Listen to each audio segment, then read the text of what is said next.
খোদার ঘর, হজ্জে খানায়ে কাবা, ইবাদতে মালি। অর্থ রাহ খরচ ও পরিবারের ভরণ পোষক দিয়া মক্কা শরীফে যাওয়া, আর্থিক অবস্থা সম্পূর্ণ হলে হজ করা ফরজ। এখন হজ সম্পর্কে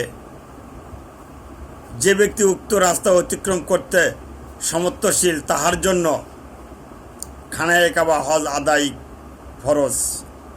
কিন্তু নোক্তায়ে হু মরকাজে মোহাম্মদ সাল্লাল্লাহু আলাইহি সাল্লাম বা মোহাম্মদিয়াতে প্রতি রুজু ব্যক্তিত্ব তজকিয়া তকমিলি লাভে এবং মঞ্জিলে মকসুদে পৌঁছিতে সক্ষম হবে না। তফসিরে ইবনে আরবি প্রথম খণ্ডে 37 পৃষ্ঠায় বর্ণিত আছে। এখন আপনি হজ করেন, যাই কিছু করেন, এখন এখানে কিন্তু বলা আছে, কি বলছে?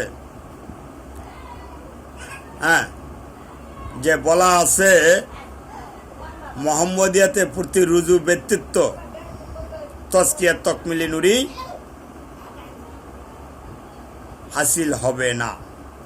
এখন কিন্তু নোক্তায়ে হু মরকাজে মোহাম্মদী সাল্লাল্লাহু আলাইহি সাল্লাম, নোক্তায়ে হু, এখন এখানে কিন্তু অনেকগুলো কথা আছে, এখানে কিন্তু আহলে বায়াত চলে আসে। আহলে বায়াত ব্যক্তিত্ব তার তজকিয়া তকমিলে আসবে না। এখন হুনুক্তাহে রহমান রুহিহু, এখন প্রতি জামানায় একজন মহামানব আপনি হুনুক্তাহে রহমান রুহিহু, এই জামানার জন্য মহামানব আপনারা খুঁজবেন। কেন খুঁজবেন? এখন এখানে অনেকগুলো গিবত চলে আসে। আমাদের দেশে বড় বড় দরবার, সেই দরবারগুলোতে লক্ষ লক্ষ লোক যায়, একজনও কামেলদার বের হয় না। কেন বের হয় না? কিন্তু হুনুক্তাহে রহমান রুহিহু, ওই মরকজ শক্তিটা ওই দরবার থেকে আর এক জায়গায় চলিয়ে গিয়েছে। তাই আমার বাবাজান হুজুরে আজম আল মুসাবিয়া বলছেন, মরে না তো রহমান, চিরদিন রয় বিদ্যমান, বদলি করে বাসস্থান প্রেম খেলা খেলিবার। রহমান জায়গায় জায়গায় স্থাপন করে, স্টেশন করে, ওখান থেকে চলে যায়, যুগ পরিবর্তন করে। তাই এই হুনুক্তাহে রহমান রুহিহু, এই মরকজ শক্তির কাছে যারা বায়াত গ্রহণ করিয়েছেন তারা অবশ্যই তজকিয়া তকমিলি নুরি লাভ করতে সমর্থ। তবে একটা কথা হলো কি, তজকিয়া তকমিলি নুরি লাভ করতে গেলে অনেক কষ্ট করতে হয়। তাছাড়া আপনার হজ, জাকাত, নামাজ, রোজা কোনো কিছুই কবুল হবে না।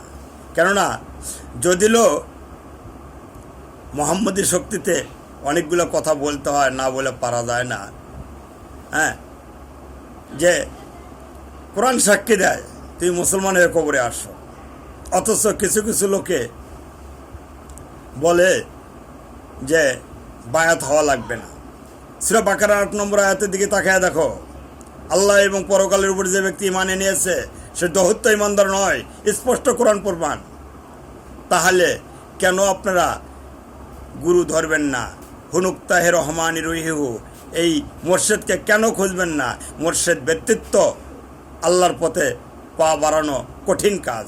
মোর্শেদ ব্যক্তিত্ব যে ব্যক্তি আল্লাহর পথে পা বাড়ালো, সে শয়তানের ধোকায় পা বাড়ালো, সে শয়তানের মুরিদ হলো, সে পরিচিত রহিম রহমানের কাছে মুরিদ হলো না, সে পরিচিত আহলে বায়াতের মধ্যে মুরিদ হলো না।